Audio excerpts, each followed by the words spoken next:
zaman prasejarah atau praaksara, di mana kita menyebut zaman tersebut pra yang berarti sebelum dan aksara yang berarti tulisan.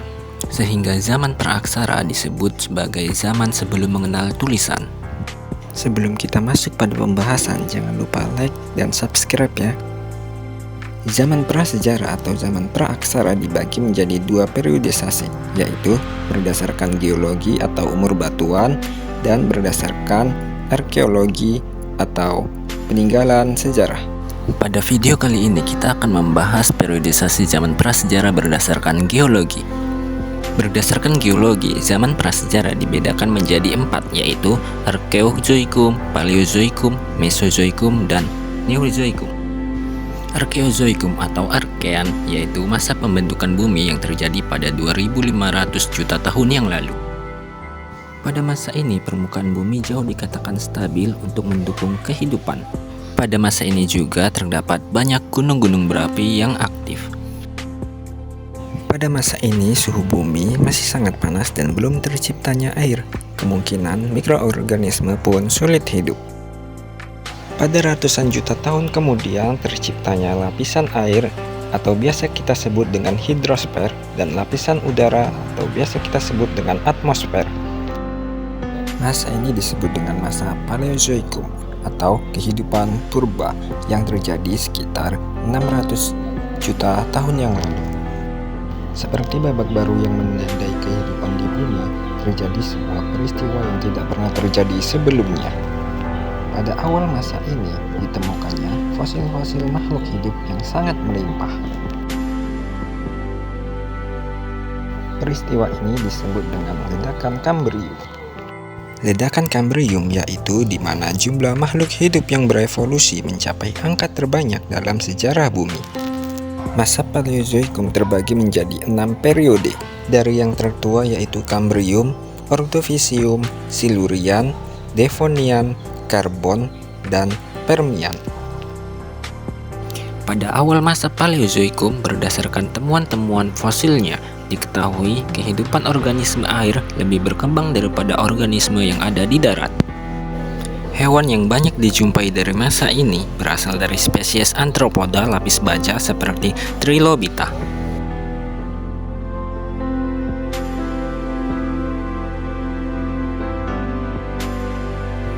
Walaupun sudah ada kehidupan, iklim bumi masih cenderung belum stabil.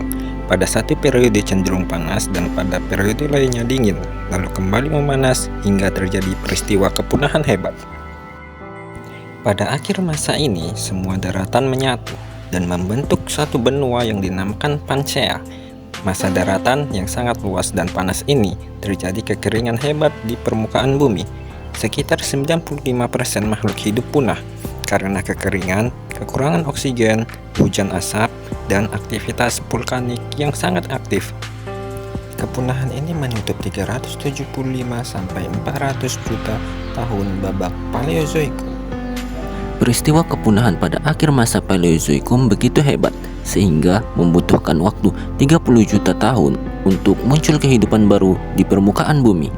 Saat ada kehidupan yang berkembang itulah masa Mesozoikum dimulai. Mesozoikum berarti kehidupan tengah atau biasa kita sebut dengan zaman dinosaurus karena dinosaurus muncul pada masa ini. Masa Mesozoikum awal disebut dengan periode Triasik karena reptil berukuran besar mulai bermunculan pada masa ini.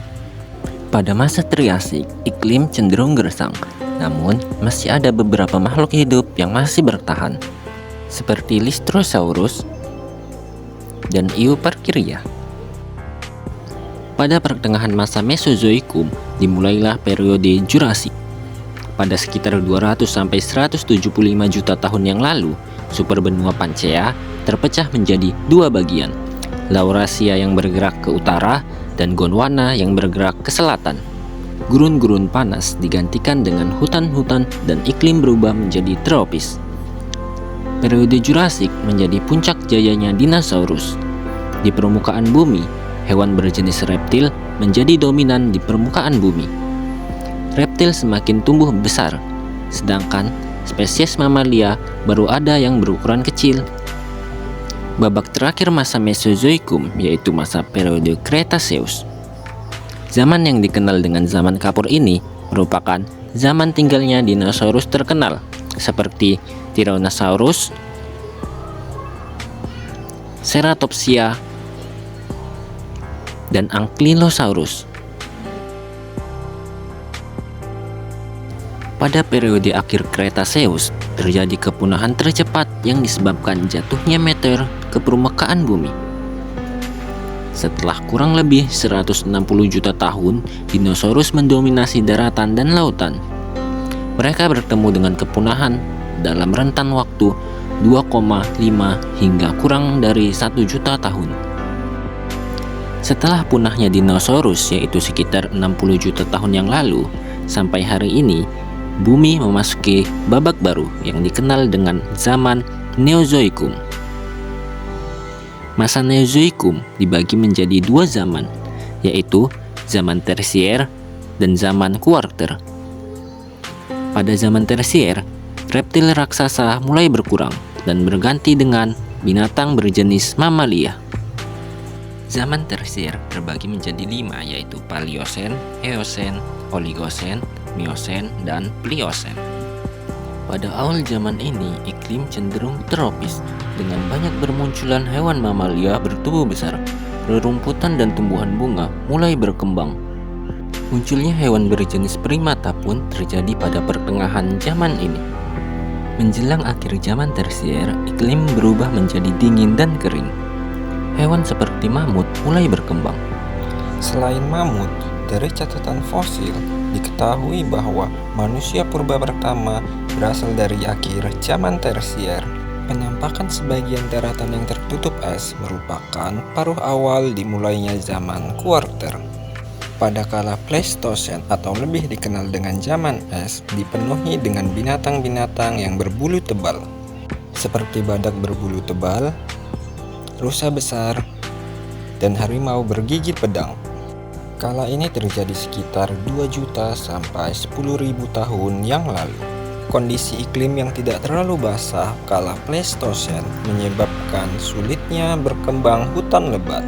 Perubahan iklim yang drastis menyebabkan keringnya lautan dangkal di sekitaran daratan besar. Hal ini kembali mendorong musnahnya kehidupan. Pada akhir zaman Kuarter, yaitu kala Holosen, es di kutub utara, selatan, dan pegunungan mulai mencair dikarenakan suhu yang mulai menghangat. Hal ini menyebabkan naiknya volume air laut dan menyebabkan terpisahnya kepulauan Indonesia dengan Asia Tenggara dan Australia. Naiknya air laut ini menyebabkan disebutnya dengan zaman aluvium atau zaman banjir.